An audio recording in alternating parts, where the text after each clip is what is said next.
Hello అండి, అందరికీ welcome to my channel. Gobi manchurian అండి. ఈరోజు నేను గోబీ మంచూరియా చేశాను. చూస్తేనే ఇది టెంప్టింగ్గా ఉంది తినడానికి. నాకైతే చాలా బాగా నచ్చింది. ఇది ప్రాసెస్ చూద్దాము. నేను ఇది గోబీ పెద్దది తీసుకున్నాను, అందుకనే ఎక్కువ అయింది ఇది గోబీ. ఒక 5 minutes వేడి వాటర్లో ఉంచి తీసేసాను.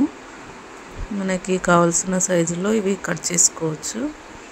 దీనికోసం నేను దీంట్లోకి కొద్దిగా రైస్ ఫ్లోర్ అలాగే కార్న్ ఫ్లోర్ తీసుకున్నాను.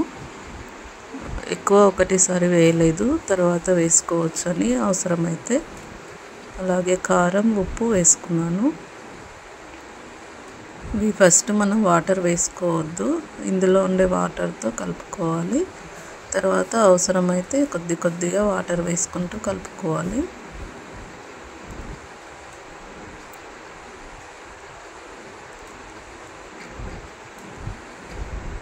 ఇంకొద్దిగా దీంట్లోకి ఫ్లోర్ పడుతుంది. నేను మొత్తం సరిగ్గా కలుపుకున్నాక అవసరమైనప్పుడు వేద్దామన్నట్టు వేస్తున్నాను. ఇంకొద్దిగా కార్న్ ఫ్లోర్ వేసాను నేను.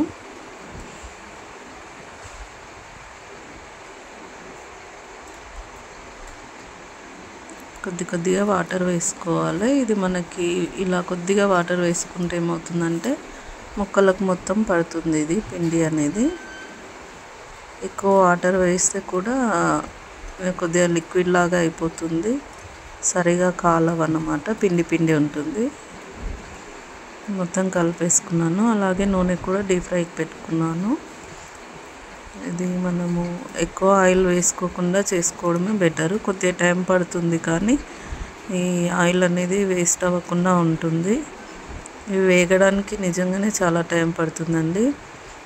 నాకైతే ఇది 50 minutes వరకు పట్టింది ప్రాసెస్ చేయడానికి. మీకు చూపించడానికి 6-7 minutesలో చూపిస్తున్నాను వీడియో, కానీ 1 hour, మినిమం 1 hour పడుతుంది.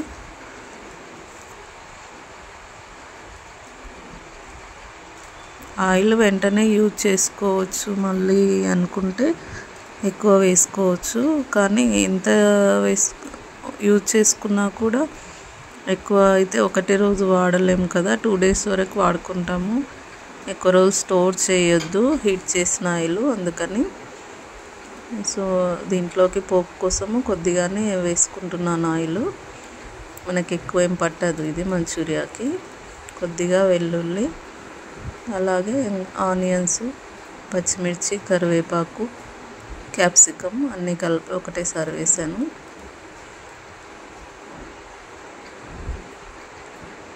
ఇది ఎక్కువ హీట్ అయిందనేసి మధ్యలో ఆఫ్ చేశాను స్టవ్.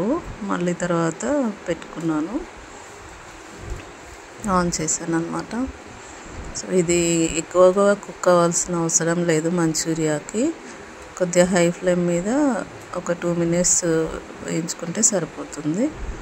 మనకి సాస్ కోసం ఇందులోకి నేను కొద్దిగా సోయా సాస్, అలాగే green chilli, red chilli sauce వేసుకున్నాను.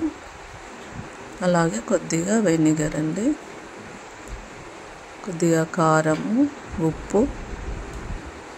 ఏది ఎక్కువ వేయట్లేదు, ఫస్టే అవసరమైనంత వేసుకుంటున్నాను. టేస్ట్ చూసి వేసుకోవచ్చు మనము. నేను ఎక్కువగా వేసుకున్నాను, అంటే గోబీ ఎక్కువ తీసుకున్నాను. సో అందుకని కొద్దిగా ఎక్కువనే వేయాల్సి వస్తుంది. వాటర్ కూడా మనకి దానికి గోబీకి సరిపడా వేసుకోవాలి.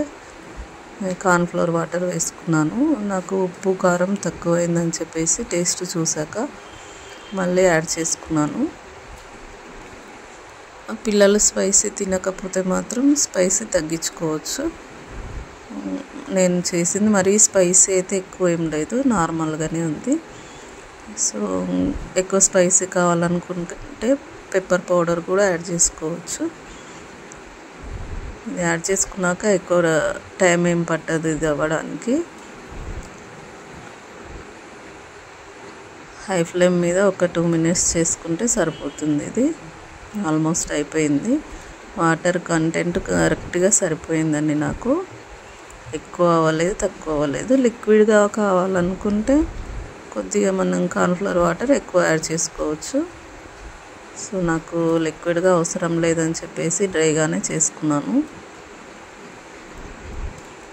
ఎక్కువ టైం పడుతుంది కానీ చాలా బాగుంటుంది ఇది చేసుకోవడానికి. టేస్ట్ కూడా నిజంగా చాలా బాగుందండి. నేను పిల్లల కోసం అని చెప్పేసి ఫ్రై చేసినవి కొద్దిగా తీసాను, వాళ్ళు తింటారని చెప్పేసి.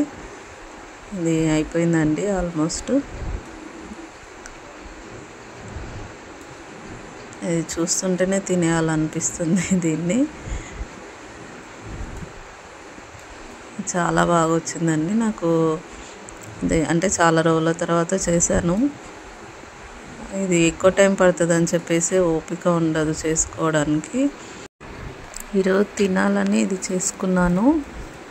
నిజంగా బాగా వచ్చిందండి. టేస్ట్ మాత్రం అదిరిపోయింది. థ్యాంక్స్ ఫర్ వాచింగ్ అండి అందరికీ.